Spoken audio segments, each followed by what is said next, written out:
A very good evening to all of you. Welcome to my channel Dream Medico. So guys, as you know, my channel name is Dream Medico. If you are new to my channel, then guys please subscribe my channel and तो चलिए guys आज का topic start करते हैं neonatal sepsis. So, definition of neonatal septicemia is neonatal septicemia is defined as a generalized systematic feature of infection associated with pure growth of bacteria from one or more site in the newborn. Means जब हमारी bacteria की growth बहुत ज़्यादा हो जाती है, basically bacteria की वजह से जो इन्फेक्शन होता है न्यूबॉर्न में, उसे हम सेप्टिसीमिया बोलते हैं. It is one of the most important cause of the mortality and the morbidity in the newborn. What is the means of mortality? Mortality means the death rate and the morbidity means infection या फिर कोई भी disease जो baby में हो जाती है, ठीक है, जिसका रीजन क्या होता है? बैक्टीरिया होता है. स्पेशली कौन से बच्चों में ज्यादा देखने के लिए मिलता है? तो प्री टर्म, ठीक है, मतलब कि जिनका अभी ड्यूरेशन कंप्लीट नहीं हुआ है, प्री मैच्योर बेबीज जो होते हैं उनको प्री टर्म बेबीज बोलते हैं. And low birth weight babies में ये हमारा मोस्टली देखने के लिए मिलता है. According to NNPD, incidence of neonatal sepsis is about 30 per 1000 live birth. ठीक है, इसमें कोई प्रॉब्लम नहीं है. Incidence of mortality due to the neonatal septicemia is about 4.1%.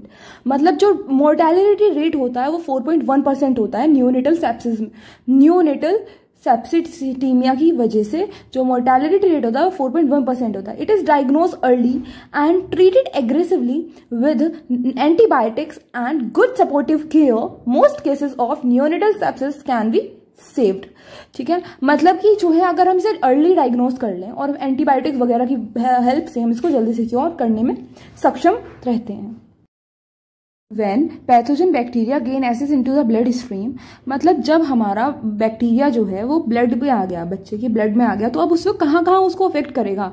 तो नंबर 1 है हमारा they may cause overwhelming infection without much localization septicemia. मतलब कि विदाउट मच लोकलाइजेशन मतलब लोकल नहीं है. हो सकता है उसको लंग्स में प्रॉब्लम भी हो रही हो सकता है उसको डायरिया भी हो रहा हो, एकदम से उसको वोमिटिंग भी हो रही हो, मतलब मल्टीपल फंक्शन होना, कोई भी एक फंक्शन ना होना, उसको हम कहते हैं विदाउट मच लोकलाइजेशन होना सेप्टिसीमिया का. ठीक है, सेकेंड आता है हमारा may get prominently localise to the lungs. मतलब कि स्पेसिफिकली दिख रहा है कि उसे लंग्स में अफेक्ट हो रहा है. मतलब अगर बच्चे को न्यूमोनिया हो रहा है तो उसमें ऑब्वियसली बात है कि उसमें लंग्स में कुछ ना कुछ ऑब्स्ट्रक्शन है जिसकी वजह से उसे न्यूमोनिया हो गया है. ठीक है, हो सकता है मेनिंजाइटिस हो गया हो. तो ये सारे हमारे क्या है? ये हमारे लोकलाइज देखने के लिए मिलते हैं, और एक लोकलाइज होता है और एक हमारा विदाउट लोकलाइजेशन होता है. तो ये दो तरीके से हमारा सेप्टिसीमिया देखने के लिए मिलता है. So classification. Neonatal sepsis can be classified into 2 subtypes depending upon the time of the onset of the symptoms. मतलब सेप्टिसीमिया को अब 2 तरीके से हमारा डिवाइड कर दिया गया है. पहला आता है एक अर्ली ऑनसेट और एक होता है हमारा लेट ऑनसेट. ठीक है, अर्ली ऑनसेट मतलब before 72 hour of the life, मतलब अभी जो है बच्चे का जन्म नहीं हुआ है. ठीक है, तो अभी उसके 72 आवर ऑफ लाइफ उसके पहले हो जाना.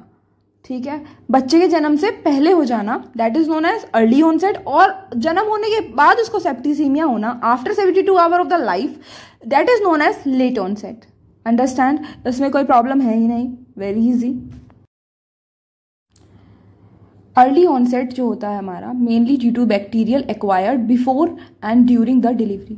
मतलब डिलीवरी से पहले और या फिर ड्यूरिंग डिलीवरी जो हमारा बैक्टीरिया से जो बेबी में इन्फेक्शन होते हैं या डिजीज होती है, ठीक है, वो हमारी अर्ली ऑनसेट सेप्सिस में कहलाती है. उसका हमारा कारण क्या हो सकता है? बाय ऑर्गेनिज्म प्रीवेलेंट इन जेनाइटल ट्रैक और इन द लेबर रूम और ओटी.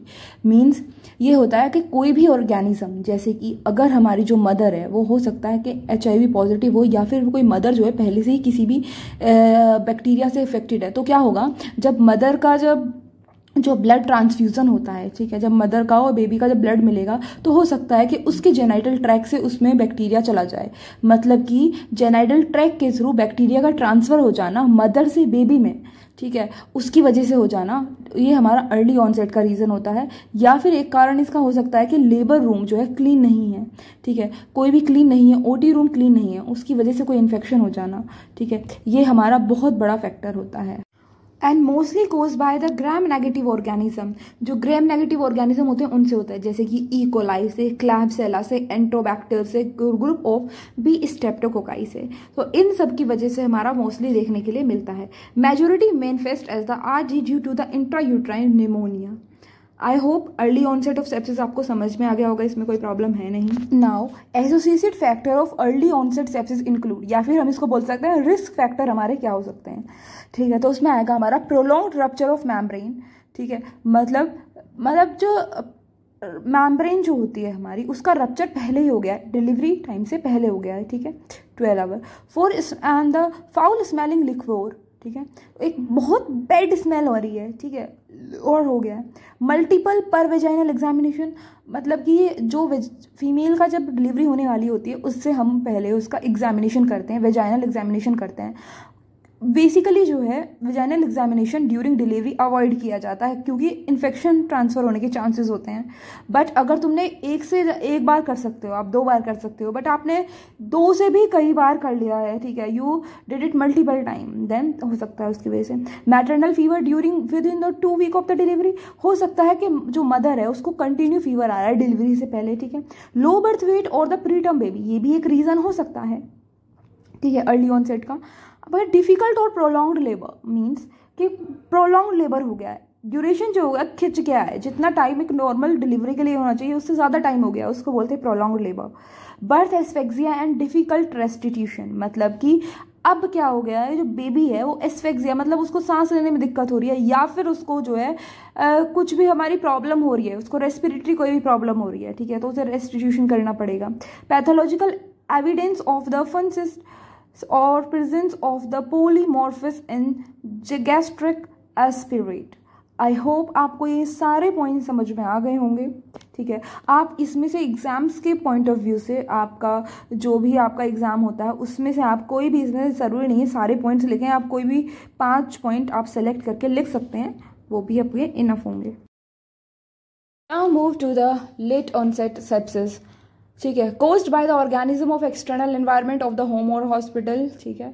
मतलब कि आपका कोई भी, अगर आप बच्चा अब होम चला गया है, अपने घर चला गया है, वहाँ पे कोई भी अनहाइजीनिक बंदा आया, उसने बच्चे को उठा लिया, हो सकता है उसके बैक्टीरिया का ट्रांसफर उसमें हो जाता है, ठीक है, इन्फेक्शन लग जाता है, इसकी वजह से हॉस्पिटल में भी लग सकता है क्योंकि हॉस्पिटल अनहाइजीनिक होता है, सम टाइम प्रॉपर क्लीनिंग नहीं होना हॉस्पिटल में, या फिर स्टरलाइजेशन इंस्ट्रूमेंट्स का ना यूज होना भी एक कारण हो सकता है, ठीक है।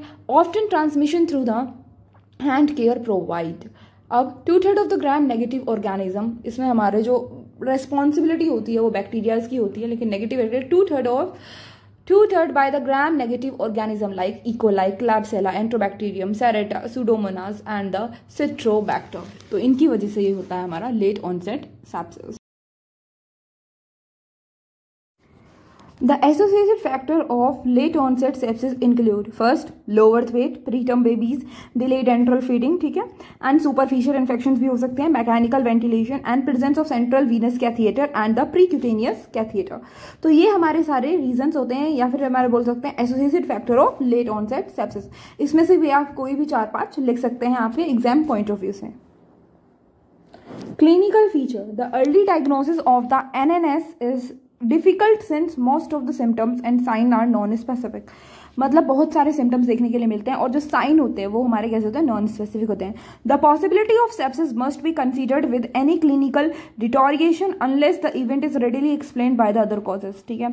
जो पॉसिबिलिटी होती है हमारी सेप्सिस की वो हमारी कंसीडर्ड की जाती है on the basis of clinical features, ठीक है, unless readily explained by the other causes, ठीक है। इसका मतलब ये है कि जितने भी हमारे क्लिनिकल फीचर्स देखने के लिए मिलते हैं उससे हम पता चला सकते हैं कि बेबी को हमारा न्यूनेटल सेप्सिसीमिया हुआ है या नहीं हुआ है, ठीक है। For every 15 non-infected newborn treated in NICU, only one newborn has documented infection।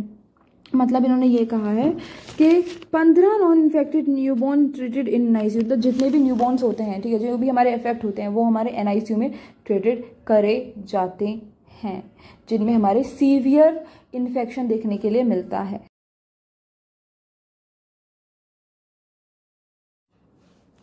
Lethargy, ये हमारे क्या होते हैं, नॉन स्पेसिफिक साइन जो मिलेंगे वो देखने के लिए क्या मिलते हैं, वो होते हैं हमारे lethargy, refusal to suckle, poor cry, ठीक है, abnormal distension, diarrhoea, vomiting, hypothermia means low temperature, poor perfusion, sclerema, poor weight gain, shock, bleeding, renal failure, ये सब जो देखने के लिए मिलेंगे, these are non specific symptoms.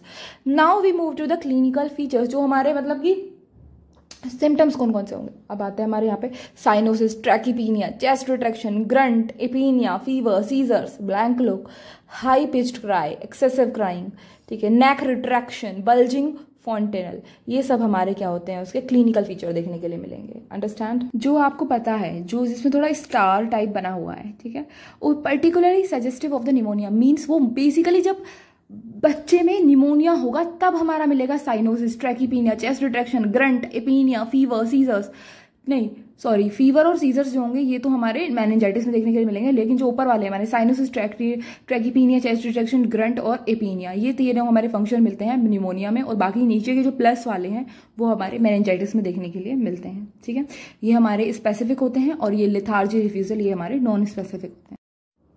Diagnostic test हमारे कौन कौन से होते हैं, तो उसमें आएगा हमारा definitive, specific and non specific test.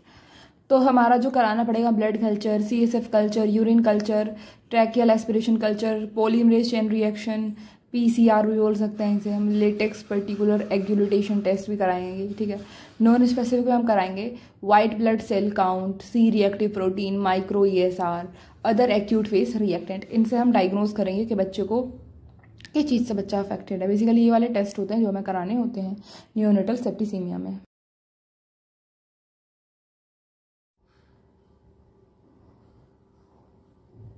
Management होएगा हमारा, सबसे पहले 3 चीज़ में डिवाइड हो जाता है। एक होता है अर्ली रिकॉग्नाइजेशन, ठीक है, रिकॉग्नाइजेशन करना, एप्रोप्रिएट एंटीबायोटिक थेरेपी चलाना, फिर आएगा हमारा ऑप्टिमेटल सपोर्टिव केयर। अब आते हैं स्पेसिफिक एंटीबायोटिक थेरेपी में हमारा क्या आएगा, high index of suspension and the positive sepsis screening test कराते हैं। तो हमें अगर ये चिन्ह हमें मिलती है तो हमें स्टार्ट करनी पड़ेगी antibiotic depending upon the prevalent bacteria flora, sensitive pattern specific to the NICU, constant reviving and modifying the choice of antibiotic to be done as the flora and susceptibility pattern keep changing.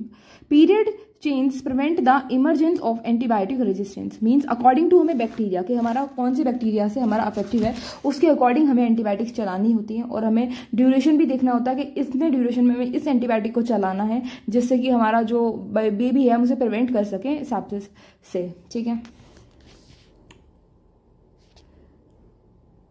Combined antibiotic देंगे covering most of the pathogen to be started initially, जैसे कि aminoglycosides plus ampicillin. ठीक है, और cephalosporin group की vancomycin and the imipenem reserve for the life threatening infection and meningitis.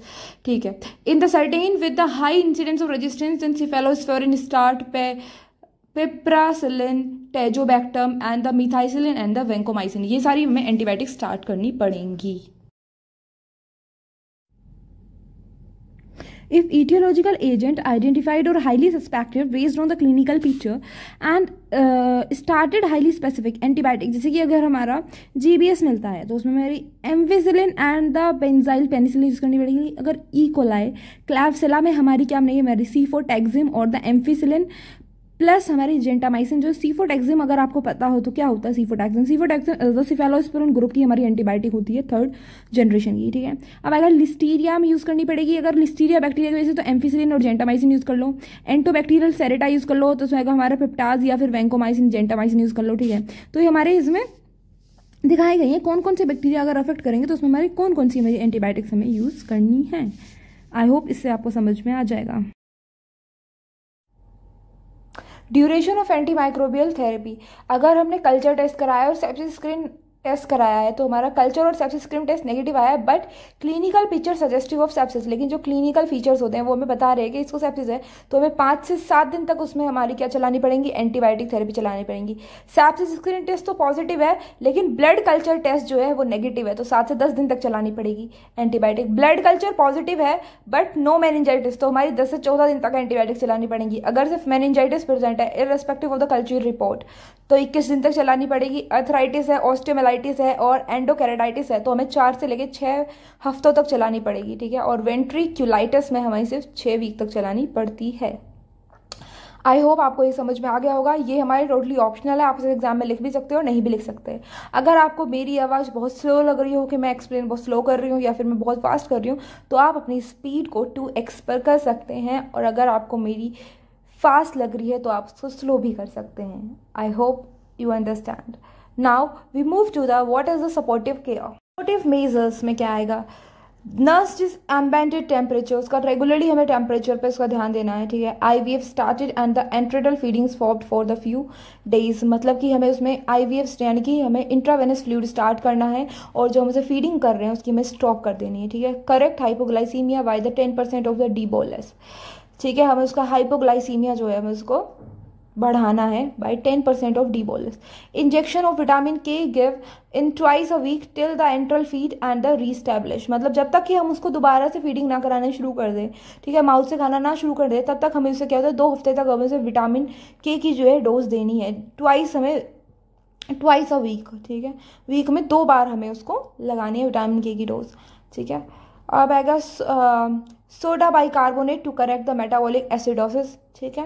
Treat the shock and volume expanded dopamine से करेंगे। FFP to correct the poor perfusion and corticosteroid given in the very sick unit with the endotoxic shock calcaemia adrenal insufficiency, तो हमें उसमें corticosteroid हमें उसे देने पड़ेंगे। ये हमारे इसको सपोर्टिव मेजर्स होते हैं। आई होप इसमें आपको कोई प्रॉब्लम नहीं है। So guys, if you like my video then please guys do subscribe my channel and do like, do comment. Thank you so much.